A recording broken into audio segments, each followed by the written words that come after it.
आपण जर पाहायला गेलं तर मराठा समाज हा बहुसंख्य आहे आणि तो ग्रामीण भागात विशेषतः मोठ्या प्रमाणात आहे।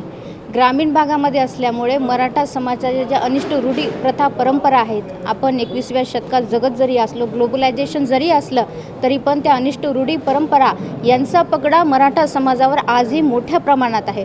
आणि आपण जर पाहायला गेलं तर स्त्री भ्रूण हत्या आहे, म्हणजे स्त्री भ्रूण हत्येचं प्रमाण का वाढते तर त्याचं बिंग इथं हुंड्यावरती येऊन अडलेलं आहे, विवाहावरती।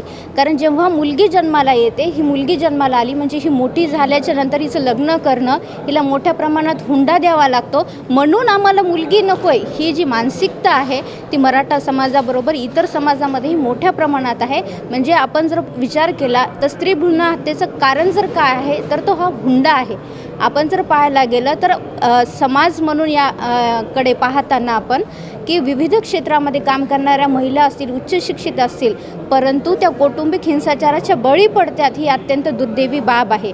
की महिला आज स्वतः जॉब करतात, ते उच्च शिक्षित आहे, राजकीय पार्श्वभूमी असलेल्या घराण्याचं एवढं मोठं प्रकरण आज बाहेर आल्यानंतर पूर्ण महाराष्ट्र हादरून गेलेलं आहे।